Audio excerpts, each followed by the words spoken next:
So you've loaded up a tone model. Sounds like the amp, the capture's accurate, but something's just not there for what you need in that moment. It's not wrong, but it's not making you want to write or play for hours or lose track of time jamming. So today we're going to breathe life into that tone model using the built-in tools inside TONEX to turn a flat, static sound into something that inspires, whether it's lush ambient textures, rhythmic interplay, or swirling modulation. This is about fueling creativity, so let's dive in.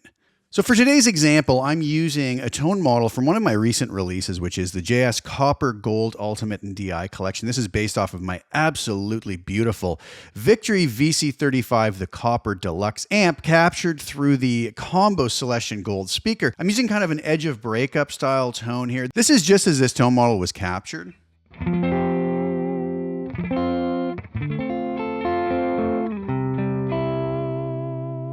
Beautiful, beautiful tone, but let's say that we're looking for a particular sound, something larger than life, something that's going to spark some creativity.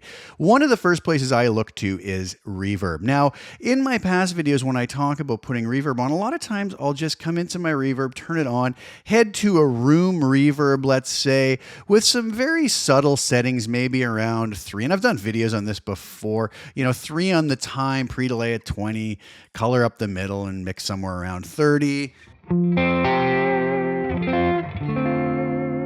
And it does bring some ambient life to the tone, but that's going to be just basically a starting point. As I oftentimes say, what if we wanted to get a little more creative? What if we want to come to something like a plate and really push the limits to see what we can bring to this tone model, see if we can't shape it into something completely new and inspiring. You'll notice here I'm starting with plate settings with the time cranked to 10, pre-delay at 40, color turned all the way down, and a relatively high mix up around 38. So here is this tone model again with the reverb off, just as it was captured. Now,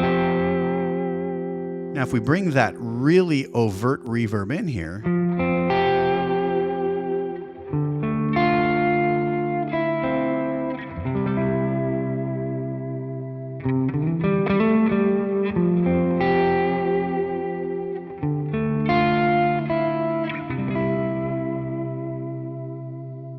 you get something very different, and it's going to change the way you play. You're maybe not going to feel like you have to play so many notes. We can sometimes let these effects take over and do the work for us.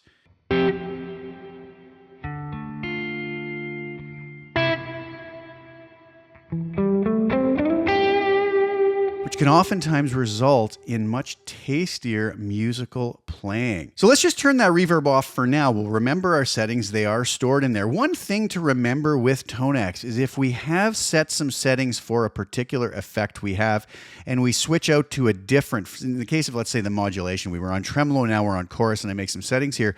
When I go back to tremolo in this preset, my settings will be remembered, which is really nice. So modulation is going to give our tone model a sense of movement. One of my favorites to use is the tremolo. I always hit that sync button so that the movement or pulsation of the modulation effect is going to be in time with the song. You'll notice here I have a tremolo set at a quarter note, shape on 0, spread on 0, which we can mess around with all of that later to really suit what we're trying to get, and level at 5.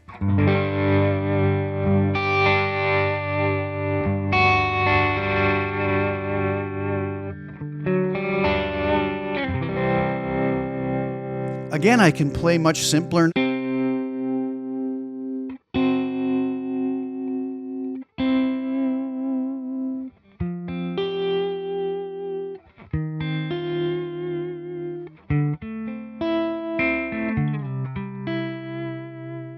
And allow that tremolo to do the work, not feeling like I maybe have to play as much, but allow the effects to do some of the work for us. Let's move on to delay. One thing that I've talked about a lot is always using the sync feature on the delay, again, so that things are in time with our music. Now, one thing I like to do as a starting point, something I've said many times, is start with a quarter note, sometimes with the feedback down, mix down here.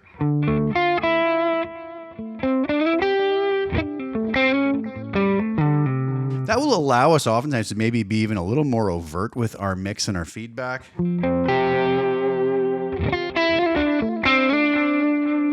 because that delay is going to be in time with the music. But what if we got more interesting with the note values we're using and moved to something like a dotted eighth note? One very cool thing that may be a little outside of what we're talking about today is to go to a dotted eighth note, sync it up, get the feedback to 0, get that mix nice and high so that the repeats are about the same volume as our original note, and play off of some really cool rhythmic ideas a la Pink Floyd.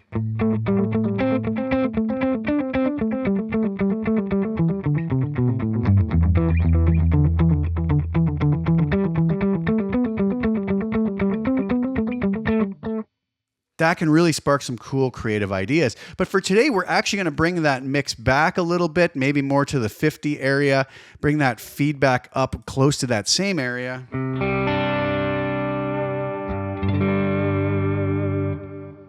And again, it just helps to carry those notes. You'll notice I have no reverb or modulation on, but those notes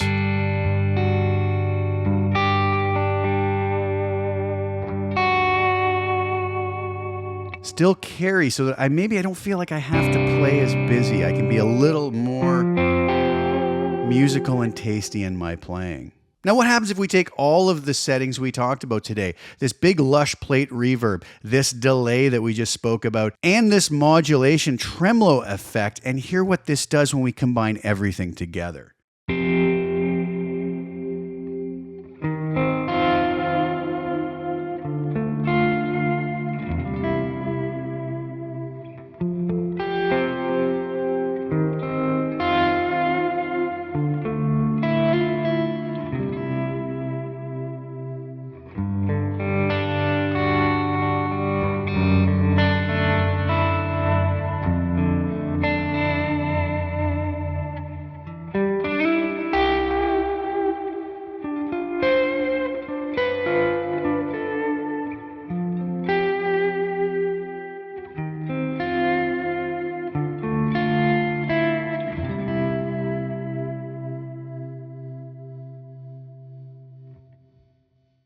We have something very different than what we started with.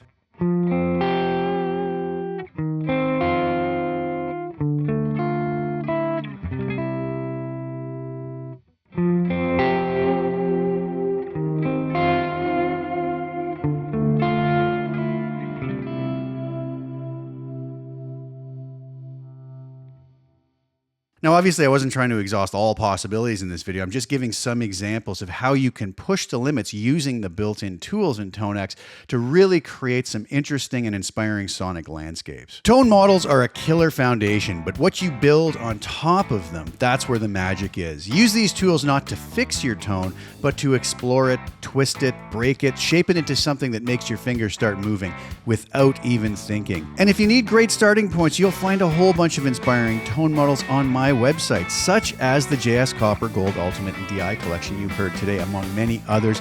Link is below in the description if you're so inclined. I hope you enjoy the music on the way out, which is a full-blown demo utilizing these Copper Gold Ultimate tone models in the mix. Thanks so much for watching. Now go get weird with your tone.